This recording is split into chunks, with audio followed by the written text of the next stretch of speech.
warning that 1,000 more Chicagoans could die by year's end. Mayor Lori Lightfoot on Thursday issued a stay-at-home advisory and slapped a mandatory 10-person limit on social gatherings to control a second surge of coronavirus cases that's worse than the first. 2 weeks to the day before Thanksgiving, Lightfoot implored Chicagoans to shake off COVID fatigue, order small turkeys, and resist the temptation to open their homes to extended family. While this is tough, this whole year has been tough. You must cancel the normal Thanksgiving plans, Lightfoot said Thursday. If we continue on the path we're on and you, me and others don't step up and do more, we could see at least 1,000 more Chicagoans die by the end of this year. She added, "No one can maintain the status quo in the face of this very stark reality," the mayor said.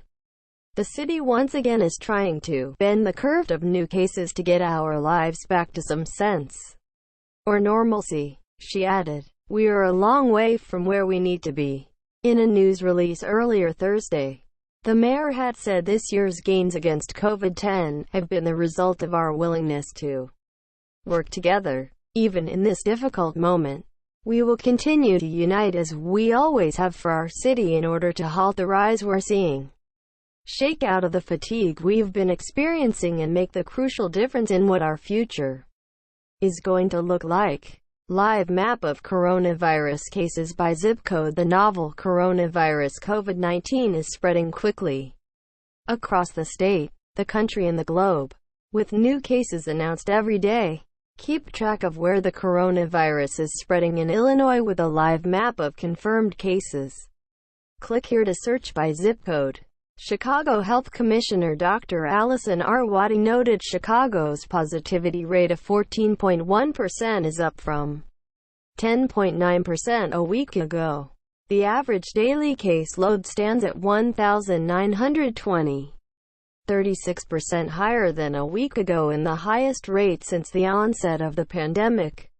"I'm very concerned we could be looking at tens of thousands of more cases, which would overwhelm the healthcare system and lead to hundreds more deaths," Arwady was quoted as saying. The stay-home advisory takes effect at 6 a.m. Monday and lasts 30 days.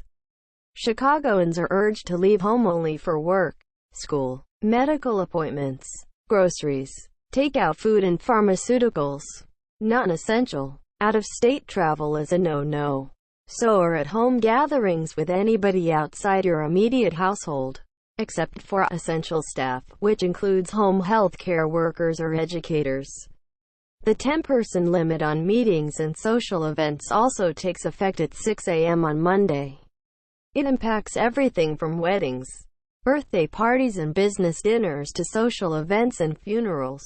It applies to any venue where a gathering or social event takes place, including meeting rooms, fitness clubs, retail stores, hairdressers, barber shops, and movie theaters that have their own capacity mandates are not impacted by the 10-person limit. Generally, the capacity ceiling at those locations is 40% or 50 people, whichever is fewer. City Hall is also launching a community outreach effort in coronavirus hotspots on the northwest and southwest sides. More than 1,000 city employees and 550 contact tracers will join forces with hundreds of community-based organizations to reach vulnerable Chicagoans. Under the plan, the biggest hotspot is zip code 60629, which includes Ashburn, Chicago, Lawn, Clearing, Gage Park, Garfield Ridge, West Elsdon, and West Lawn. In those southwest side neighborhoods, there have been 8,230 coronavirus cases and 912 over the last week. The positivity rate is 26.3%, in a combined population of 111,850. And 1 in every 14 has tested positive, and 1 in every 874 residents has died. The stay-home portion of the mayor's game plan is advisory. The 10-person limit is mandatory. It remains to be seen how the city plans to enforce either, though Lightfoot promised enforcement would be vigorous. The city's press release simply states Chicago Department of Public Health orders require indoor gatherings within private residences be limited to 6 non-household members, and the department has the authority to fine individuals for breaking this requirement and hosting large social gatherings in their private residences. Already, Gov. J.B. Pritzker's decision to close restaurants and bars to indoor patrons for a second time has prompted partygoers to gather in hotel rooms and vacation rentals. While understanding hotels have been hard hit, Lightfoot said the solution cannot include parties. It simply can't. She urged hotels to be much more diligent about who is coming in. Throughout the pandemic, Lightfoot has not hesitated to play the political heavy whenever she sensed trouble. She shut down the lakefront, the downtown Riverwalk and the 606 Trail, and kept them closed for months. When Chicagoans could not be trusted to avoid gathering in large groups, she drove around the city breaking up large gatherings, cut off citywide liquor sales at 9 p.m. and issued a travel advisory that urged people returning from states where the virus was surging to quarantine for 14 days. When the mayor felt it was time to reopen, she did it slowly, by, as she put it, turning a dimmer switch. Late last month, Lightfoot tried and failed to stem the tide of rising COVID-19 cases by reimposing restrictions on bars, restaurants and non-essential businesses. Bars were restricted to outdoor seating only.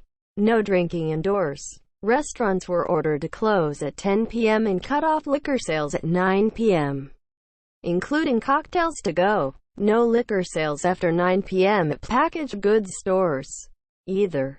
Other non-essential businesses were ordered to close their doors between the hours of 10 p.m. and 6 a.m. When Pritzker subsequently ordered bars and restaurants to stop serving indoor patrons, Lightfoot tried to talk him out of it, then reluctantly went along with the restrictions.